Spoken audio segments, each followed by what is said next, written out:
produits sont, il y a plein de nouveaux paradigmes qui sont en train d'être créés sur le mobile, et nous on a parié sur ça et c'est en train de marcher. Maintenant, le fait qu'il y ait des acteurs comme FaceTime, le fait qu'il y ait des acteurs comme Skype, c'est très très bien parce que ça place une barre. Je pense que c'est très important d'avoir la compétition parce que ça crée de l'émulation et ça veut dire aussi que on peut pas se reposer sur ses lauriers. Il y a des choses à atteindre en termes de base d'utilisateurs, en termes de facilité d'emploi, etc. Quand on regarde FaceTime, c'est un produit superbe. Il est, heureusement pour nous, il est limité à une catégorie d'utilisateurs, à une catégorie de téléphone, mais en termes de facilité d'utilisation, c'est un modèle pour nous. Quand on regarde Skype, il n'y a pas la même facilité d'utilisation, et aujourd'hui on est en train de conduire plus vite que sur mobile, mais en termes de base d'utilisateurs, c'est aussi un énorme point de comparaison et quelque chose vers lequel on aspire. Donc je pense qu'on a une énorme opportunité. Et aujourd'hui, il faut juste pouvoir communiquer le mieux possible et le plus clairement possible sur ce que notre service apporte et arriver à tirer son épingle du jeu. Mais je pense que le mobile, c'est essentiel. Donc aujourd'hui, vous êtes 60, je crois que tu m'as dit, c'est ça. Vous sortez une version toutes les 3 semaines. Quelles sont les prochaines étapes? Vous pensez monétiser le service? Vous pensez encore grossir, vous cherchez du monde, vous êtes certainement en train de recruter à tout va. Quelles sont les prochaines étapes pour vous? Oui, donc effectivement, on est maintenant 60 personnes. On a 7 personnes en Chine, dans un bureau à Pékin qui fait de la R&D. Le reste des ingénieurs est aux États-Unis. Et on a des positions ouvertes dans quasiment tous les domaines. Donc s'il y a des ingénieurs dans la salle, si vous connaissez des ingénieurs dans la salle, on adore recruter des Français, faites passer le mot, on sera heureux de les interviewer, de les voir. On a des positions ouvertes dans le marketing, on a des positions ouvertes dans vraiment tous les domaines. Une des choses que tu as mentionné et dont je veux parler, parce que c'est un énorme avantage compétitif pour nous, c'est qu'effectivement on sort une version toutes les 3 semaines. Et c'est le cas pour beaucoup des startups de la vallée, où il y a un cycle très agile de développement rapide, où on travaille sur quelque chose d'assez petit, qu'on peut sortir immédiatement pour voir si ça prend ou si ça prend pas, si les gens aiment, si les gens n'aiment pas, et continuer à avancer en fait main dans la main avec les consommateurs qui utilisent le produit. Dans le mobile, c'est encore plus important, parce que dans notre marché à nous, il y a un nouveau téléphone par semaine. Et malheureusement, ce n'est pas le genre de produit qui marche sur tous les téléphones. Il faut faire des petits ajustements sur tous les téléphones, etc. Et en tant que petite boîte, on peut avoir sur les temps. Surtout si c'est quelque chose qui est ancré à partir du début dans la culture d'entreprise. Et c'est quelque chose qui a été essentiel pour nous, c'est d'avoir ces sorties de produits de manière quasiment rythmée, toutes les 2 semaines ou toutes les 3 semaines. Et c'est quelque chose qui, pour une grosse boîte, ça fait très peur. Parce que si on regarde les cycles de produits d'un Facebook, d'un Skype, d'un Apple, etc., c'est tous les 6 mois, ou tous les ans, ou tous les 3 mois quelquefois, pas toutes les 3 semaines. Et ça, c'est quelque chose qui est très important, cette agilité. Et c'est pour ça qu'aujourd'hui, on est sur 450 téléphones. C'est parce qu'on arrive à sortir aussi fréquemment des nouveaux produits. Quand on avait discuté, tu m'avais parlé justement des utilisateurs et d'une catégorie, de certaines catégories d'utilisateurs que vous n'aviez pas peut-être vu venir et qui sont dont tu voulais. Oui, bien sûr. En fait, ce qui est magique avec Tango, c'est que c'est un service que tout le monde peut comprendre. On peut en parler comme ça, on peut parler en barbecue, etc. Tout le monde comprend l'attrait en fait de faire des appels vidéo. Et pour nous, en fait, il y a un côté social et un côté très touchant en fait au service, parce que c'est quelque chose qui est utilisé par exemple par les gens qui sont dans l'armée, qui sont déployés, que ce soit en Afghanistan ou en Irak, pour parler à leur famille.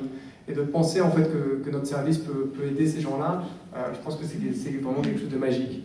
Il y a quelques semaines, il y a eu les événements de tremblement de terre au Japon, et en fait, on a reçu des cinquantaines d'emails en fait, d'utilisateurs japonais qui nous disaient merci, parce que grâce à Tango, j'ai pu vérifier que ma famille était encore en vie et que ce soir, ils avaient quelque part où dormir.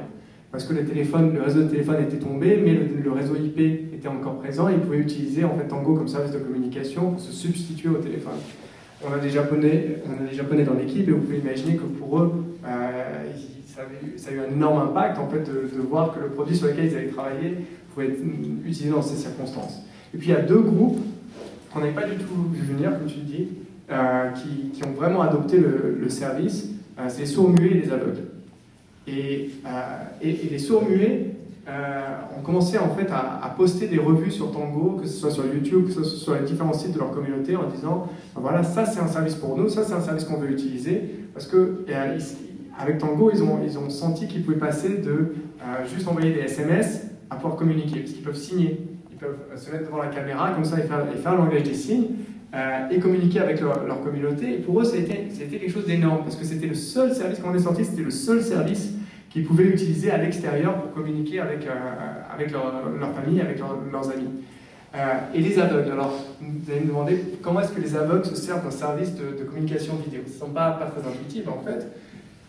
On s'est rendu compte en parlant avec nos utilisateurs qui sont non-voyants qu'il y a quelque chose de très très stressant dans la vie d'un non-voyant, c'est quand ils sortent et quand ils sortent dehors, quelquefois ils se perdent.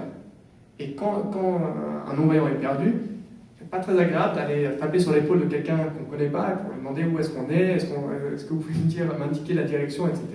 Et avec Tango, en fait, ils peuvent sortir l'application et appeler quelqu'un qu'ils connaissent, montrer où ils sont et en fait se retrouver et se faire guider en fait jusqu'à la maison ou jusqu'à un endroit qu'ils connaissent. Et quand on a entendu ça, c'était, on avait la chair de poule. Ça nous a mis les larmes aux yeux et c'est vraiment, c'est formidable de pouvoir voir qu'il y a des utilisateurs pour qui on est beaucoup plus important qu'une simple app sur leur téléphone. C'est toujours intéressant de travailler sur des projets comme ça c'est sûr. J'ai entendu des bruits de couloir sur un gros tour de Vici potentiel chez Tango. C'est des bruits, c'est quelque chose que tu peux parler. Ça c'est une des choses dont je peux malheureusement pas parler.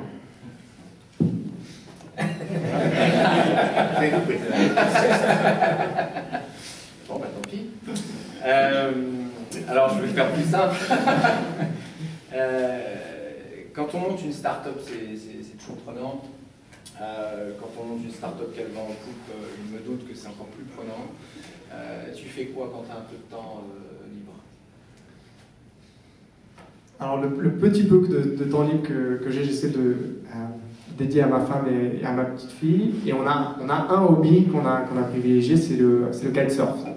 Et le kitesurf, c'est quelque chose qu'on fait depuis 2003, qu'on fait dans la baie. Et c'est un super exutoire. C'est bien d'avoir en fait une espèce de soupape de sécurité et de pouvoir se lâcher, que ce soit sur un sport, un hobby, etc. Et d'avoir quelque chose qui tourne en tâche de fond et qu'on peut reprendre quand on a un moment libre, c'est vraiment quelque chose de génial. Alors, on en fait depuis 2003. Je pense qu'on doit être parmi les pires kiteurs de la baie. Parce que pour des gens qui ont commencé en 2003, ça nous a pris des années pour pas être les pires de la plage. Et donc je pense qu'on n'est pas particulièrement doués, mais on adore. Quand on a un temps libre, quand on part en vacances, dès qu'on a un moment, en fait, on sort les kites, on prend la voiture et on jette sur l'eau. Et c'est vraiment quelque chose qui... ouais, c'est super. Non, c'est pas moi qui vais te dire le contraire, c'est toujours un plaisir de recevoir un kitesurfer. C'est pour ça que je t'ai aussi invité. Au moins, ça montre quand même qu'on n'est pas... On peut faire ce genre de sport et d'être dans le business, il n'y a pas que le golf.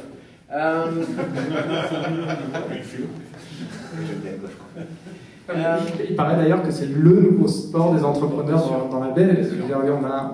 Moi j'ai un de mes investisseurs que j'ai rencontré grâce au kitesurf. C'était un des premiers investisseurs d'ailleurs dans Tango. Bill. Bill. Et c'est vraiment grâce au kitesurf qu'il a investi dans la boîte. Et il y a un événement de networking qui crée chaque année, qui regroupe plein d'entrepreneurs. Et je trouve qu'il y a une bonne adéquation en fait, avec un sport qui demande un peu de cran en fait, pour se lancer. Je pense qu'il y a plein de similarités à fait avec le processus de se lancer qu'entrepreneur. Il y a un peu d'argent aussi. Parce que c'est quand même pas un sport. Écoute, avant de donner la parole à l'audience, ma dernière question, tu n'as pas voulu parler des bruits de couloir, je comprends bien. Est-ce que tu peux nous dire en tout cas quel est le futur pour vous? Comment tu vois? Est-ce que tu vois une exit sur Tango? Quels sont vos projets en fait? Donc en fait, on a la chance d'avoir un petit peu de temps devant nous. Et aujourd'hui, le service est gratuit. Vous pouvez le downloader sur l'App Store, vous pouvez le downloader sur Android. On sera sur d'autres plateformes bientôt.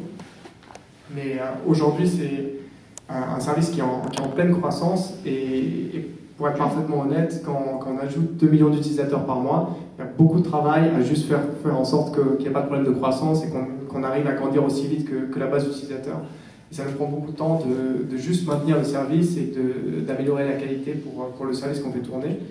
C'est très important pour nous d'essayer de créer un business qui peut tenir sur ses deux pieds, un business à part entière, ce qui veut dire générer des revenus.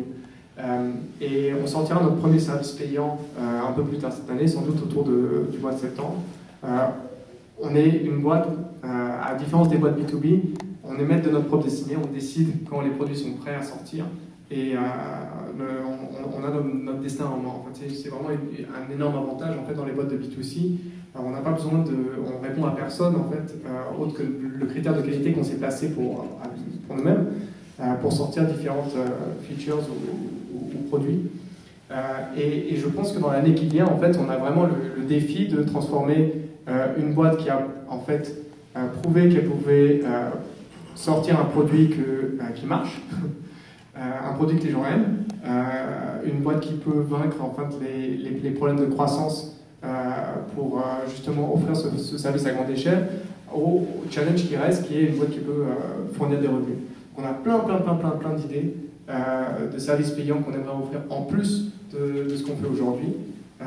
Et dans l'année qui vient, on va parler beaucoup aux utilisateurs, on va les écouter. On va sortir plusieurs choses et puis on va espérer que la sauce prend aussi bien que pour le service gratuit pour pouvoir construire vraiment une grosse boîte. Très bien. On prend des questions dans la salle. Patrick. Deux en fait. La première, c'est quel est le pitch elevator des premiers investisseurs de la société? C'est une technologie qui existe déjà dans plusieurs autres services. Ça n'a pas dû être forcément facile de convaincre les gens pour investir.